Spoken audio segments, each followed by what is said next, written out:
Thank you very much. As Evangeline mentioned, I'm Emma Kelly, a master's student at the U of G in Criminology and Criminal Justice Policy. Today, I'll be talking to you about some of the preliminary results in my study for my thesis project on perceptions of procedural justice and police legitimacy in the Canadian LGBTIQ2S community. Now, following Evangeline's land acknowledgement, I'd like to start by acknowledging that the University of Guelph is situated on the ancestral and treaty lands of the Attawandaron people and the Mississaugas of the Credit, and I recognize and honor our Anishinaabe, Haudenosaunee, and Métis neighbors. When white settlers arrived to these lands, they attempted to erase many Indigenous understandings of gender and sexuality. This damage is not historical, it is ongoing. Queer, trans, and two-spirit individuals in the Indigenous community face continuous marginalization both outside and within the LGBTIQ2S community. We are all responsible for changing this. Now, before I begin, I want to start with a few terms that you'll find throughout my presentation in case you're not so familiar with them. I'll be using the umbrella term LGBTIQ2S+ to encompass lesbian, gay, bisexual, trans, intersex, queer, two-spirit, and more identities. For further clarity, trans is often used to refer to folks whose gender identity does not correspond with the sex they're assigned at birth, whereas cisgender is when folks' gender identity does correspond with sex assigned at birth. I'll also be using the acronym BIPOC for Black, Indigenous, and People of Color. Now, onto the topic at hand. Despite Canada's reputation as a haven for queer and trans people, there is significant evidence that LGBTIQ2S+ Canadians are more likely to be violently victimized than their heterosexual cisgender counterparts. This is particularly concerning because members of the community, particularly if they're Black, Indigenous, and people of color, have reported lower confidence in the police, and the police are often first responders to these incidents. In fact, the relationship between the queer and trans community and police has been fraught with tension for decades in Canada and elsewhere.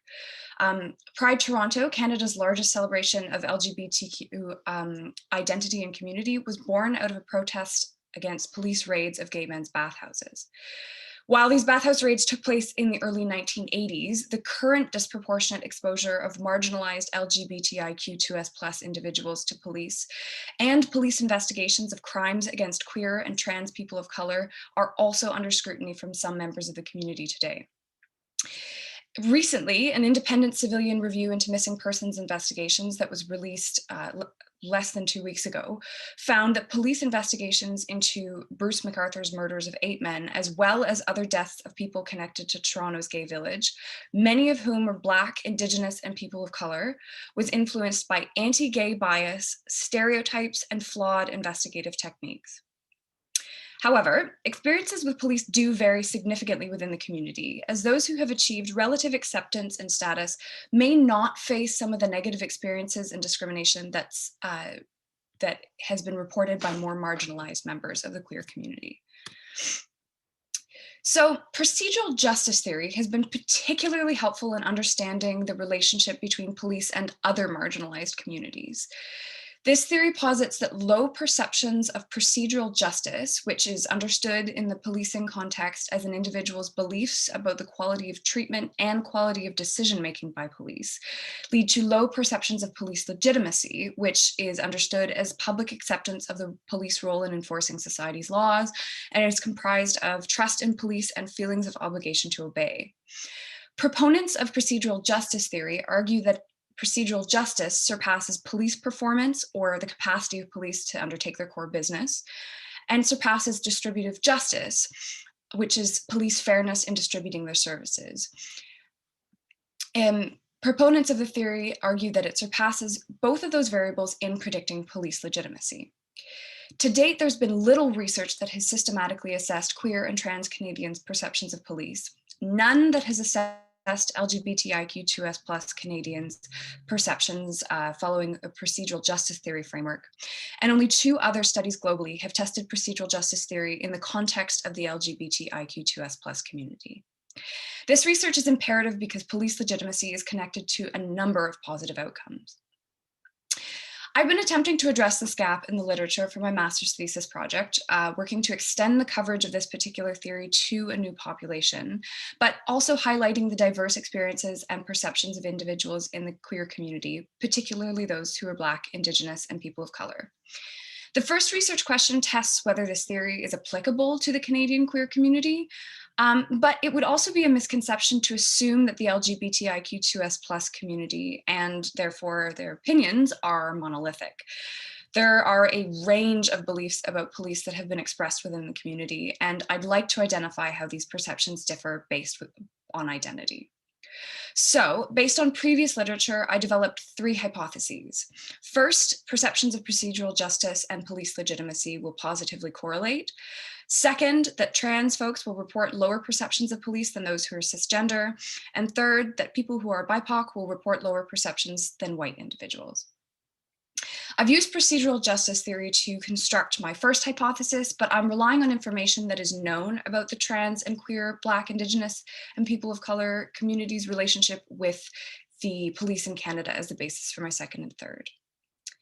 To address these questions, I developed a survey to capture the responses of a wide cross-section of the LGBTIQ2S+ community, which is very diverse. This design would ensure that a variety of perspectives across the community would be reflected in the research.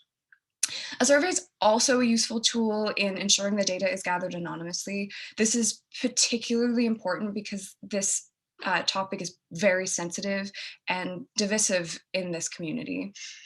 I reached out to a range of queer organizations across the country to assist in distributing the survey through their online social media networks, which are widely viewed and interacted with by people who have demonstrated a range of perspectives on police issues.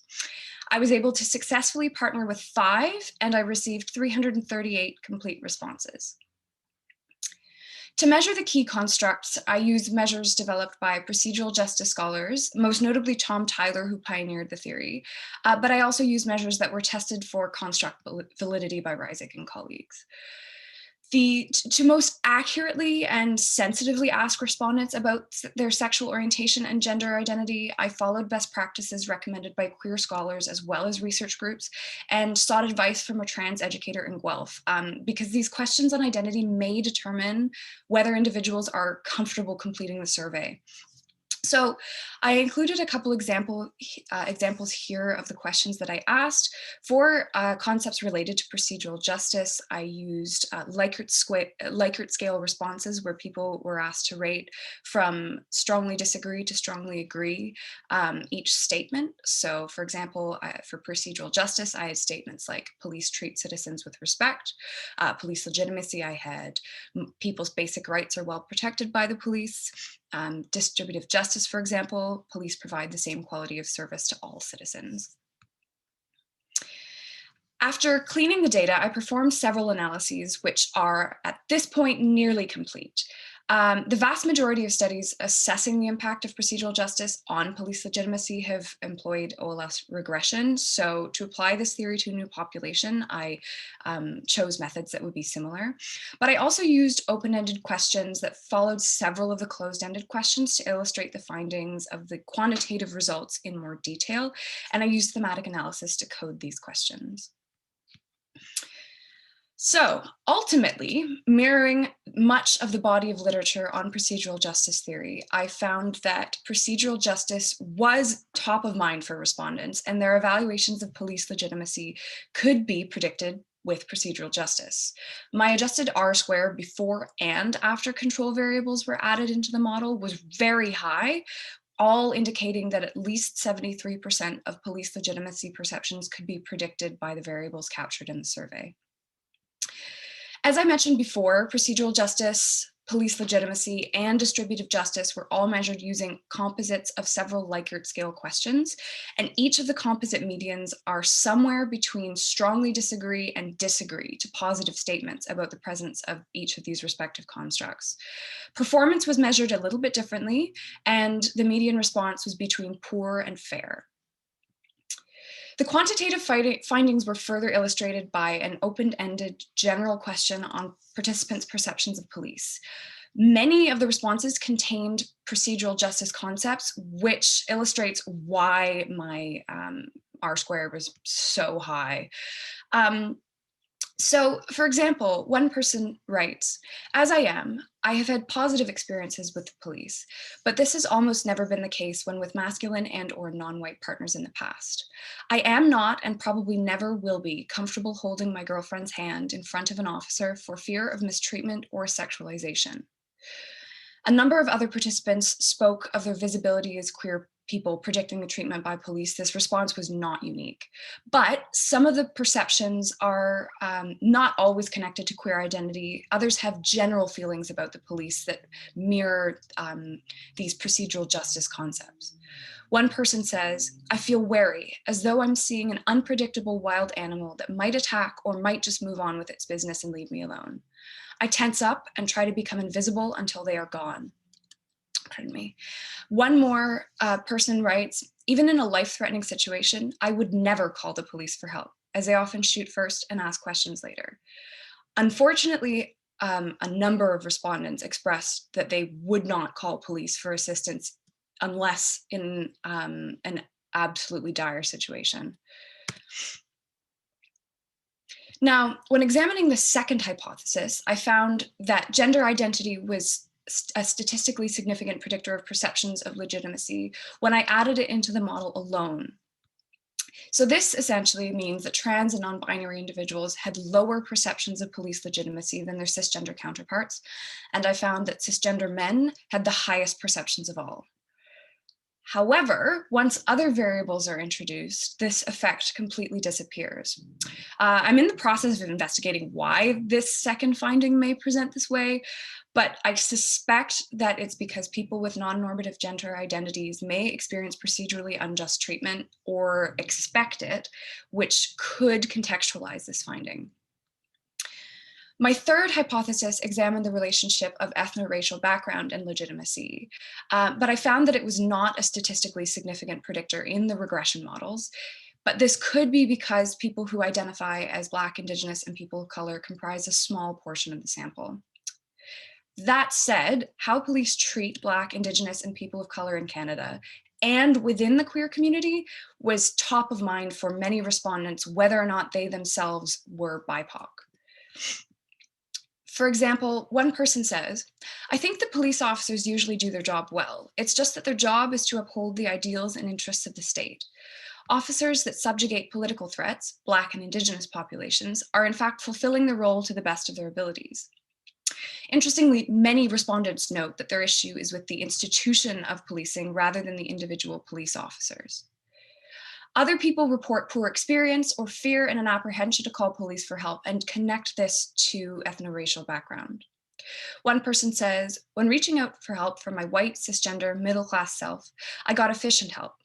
When reaching out for help for others who I'd witnessed being harmed, queer, African Nova Scotian, educated, I got a very different response. Response to the second was as if I was wasting their time, totally and quickly brushed under the rug without ever speaking to the victim. They could not care less. Another says, I don't visibly look like a minority, but just the knowledge that I am one and the knowledge of how shittily they treat people of color, especially Indigenous women, makes me feel incredibly lucky that the current political opinion isn't too aggressive or disrespectful towards white, feminine, not outwardly queer people. I know that I am one social shift away from being targeted like other minorities horribly are. There are several limitations to these findings, despite them being quite eye-opening. For example, it's impossible to determine with absolute certainty whether perceptions of procedural justice influence perceptions of police legitimacy or vice versa.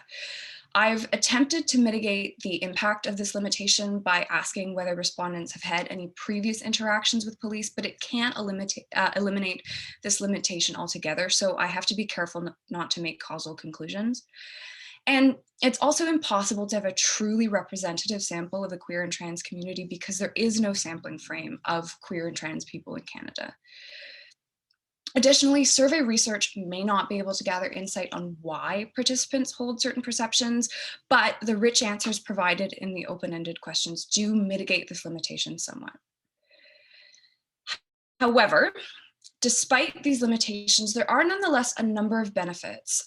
First, this enhances our understanding of the state of the relationship between LGBTIQ2S+ communities and police, and this provides stakeholders and people affected with actionable information. If improving police legitimacy is an end goal, this can lead to willingness to report victimization, decreased conflict during police interactions, or even assistance during investigations. However, acknowledging that there is an ongoing legitimacy crisis precipitated by the way in which police treat individuals can also drive meaningful changes. Thank you very much for taking the time to listen to my preliminary results. I'm really excited to finish up my analysis, and perhaps next year I will share my complete findings. Thank you.